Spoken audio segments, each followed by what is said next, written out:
அரசு பேருந்து தானாக ஓடி கடையை இடித்து நாசம் செய்வது, ஓடிக்கொண்டிருக்கும் போது அரசு பேருந்தின் முகப்பு கண்ணாடி பயங்கர சத்தத்துடன் உடைந்து நொறுங்கும் சம்பவங்களால் பயணிகளின் பாதுகாப்பு கேள்விக்குறியாகி உள்ளது. விடியா திமுக ஆட்சியில் முறையாக பராமரிக்கப்படாததால் அரசு பேருந்துகள் தகர டப்பாவாக காட்சியளிக்கின்றன. உடைந்த இருக்கைகள், கம்பிகளால் கட்டப்பட்ட கைப்பிடிகள், உடைந்து விழும் படிக்கட்டுகளால் மக்கள் உயிரை கையில் பிடித்துக் கொண்டு அரசு பேருந்துகளில் பயணிக்கும் அவலம் ஏற்பட்டுள்ளது. இந்த நிலையில் நாளொரு மேனியும் பொழுதொரு வண்ணமாக அரசு பேருந்துகளின் அவலங்களால் மக்கள் அரசு பேருந்துகளில் பயணிக்கவே அச்சப்படுகின்றனர்.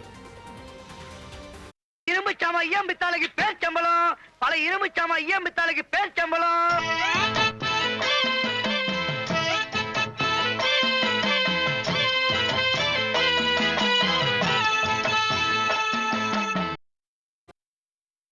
திருத்தணி அருகே ஆற்காடு குப்பம் ஊராட்சி பங்களா தோட்டம் கிராமத்தில் ஒரு வாரமாக பகலில் மின்வெட்டு நிலவுவதை கண்டித்து அப்பகுதி மக்கள் மின்வாரிய அலுவலகத்தை முற்றுகையிட்டனர்.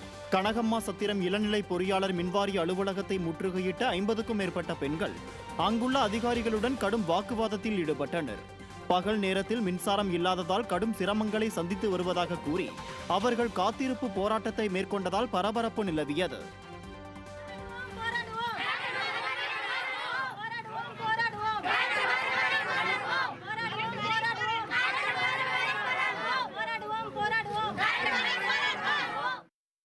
சென்னை கொளத்தூரில் வாகனத்தை வழிமறித்த போக்குவரத்து காவலர் காரணம் எதுவும் கூறாமல் அபராதம் விதித்ததாக கூறி ஓட்டுநர் வாக்குவாதம் செய்த வீடியோ வெளியாகி அதிர்ச்சியை ஏற்படுத்தியுள்ளது. பள்ளி புத்தகங்களை ஏற்றிச் சென்ற வாகனத்தை வழிமறித்த போக்குவரத்து காவலர் 500 ரூபாய் அபராதம் விதித்ததாக கூறப்படுகிறது. தன்னிடம் அனைத்து ஆவணங்களும் உள்ள போது எதற்காக அபராதம் விதித்தீர்கள் என கேள்வி எழுப்பிய ஓட்டுநர் போக்குவரத்து காவலரை பார்த்து, நீங்கள் உண்மையான போக்குவரத்து போலீசாரா, அடையாள அட்டையை காட்டுங்கள் என கேட்டுள்ளார். இது தொடர்பான வீடியோ வெளியான நிலையில் போக்குவரத்து போலீசார் அபராதம் என்ற பெயரில் அடாவடி வசூலில் ஈடுபடுகிறார்களா என்ற சந்தேகம் வாகன ஓட்டிகள் மத்தியில் எழுந்துள்ளது. சென்னை மதுரவாயல் அருகே பழைய விளையாட்டு உபகரணங்களை தேக்கி வைக்கும் கிடங்கில் பயங்கர தீ விபத்து ஏற்பட்டது. வானகரம் பூந்தமல்லி நெடுஞ்சாலையில் இந்த தீ விபத்து நிகழ்ந்தது. திருவிழாக்கள் மற்றும் பொருட்காட்சிகளில் பயன்படுத்தும் ராட்சத ராட்டினங்கள் வைத்திருந்த கிடங்கில் திடீரென தீப்பற்றியது.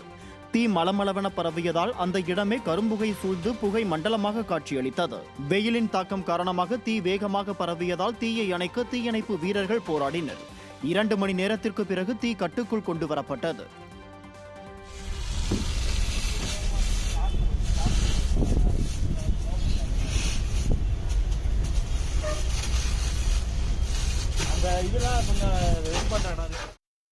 கன்னியாகுமரி மாவட்டம் நாகர்கோவில் அருகே கடலில் விளையாடிக் கொண்டிருந்த பயிற்சி மருத்துவர்கள் 5 பேர் ராட்சத அலையில் சிக்கி உயிரிழந்த சம்பவம் சோகத்தை ஏற்படுத்தியுள்ளது. திருச்சி மருத்துவக் கல்லூரியில் படித்துவிட்டு பயிற்சி மருத்துவராக உள்ள நாகர்கோவிலைச் சேர்ந்த சர்வதர்ஷித் திண்டுக்கல்லைச் சேர்ந்த நண்பர்கள் 5 பேருடன் திருமண நிகழ்ச்சிக்கு சென்றுள்ளார்.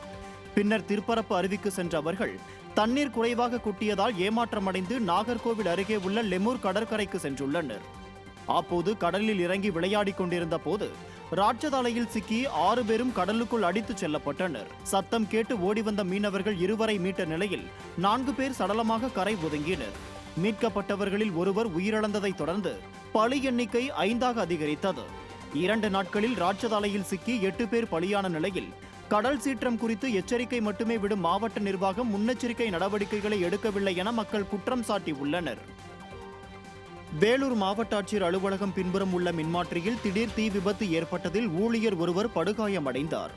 ஆட்சியர் அலுவலக வளாகத்தில் உள்ள அனைத்து அலுவலகங்களுக்குமான மின் விநியோகம் அந்த மின் கட்டுப்பாட்டு அறையிலிருந்து வழங்கப்பட்டு வந்த நிலையில் ஆட்சியர் அலுவலகங்களுக்கான மின்சாரம் முற்றிலும் துண்டிக்கப்பட்டது. இந்த நிலையில் ஆட்சியர் அலுவலகத்தில் உள்ள 2 லிப்டுகளும் இயங்காமல் நடுவே நின்றது. இதில் ஒரு லிப்டில் 8 பேர் சிக்கிக் கொண்டனர். சுமார் 15 நிமிடங்களுக்கு மேலாக அனைவரும் லிப்டிலேயே சிக்கியிருந்த நிலையில் 20 நிமிட போராட்டங்களுக்கு பிறகு அனைவரும் பத்திரமாக மீட்கப்பட்டனர். மாவட்ட ஆட்சியர் அலுவலகத்திலேயே மின்சார பழுதால் ஊழியர்கள் லிப்டுக்குள் சிக்கிக் கொண்ட சம்பவத்தால் பெரும் பரபரப்பு ஏற்பட்டது.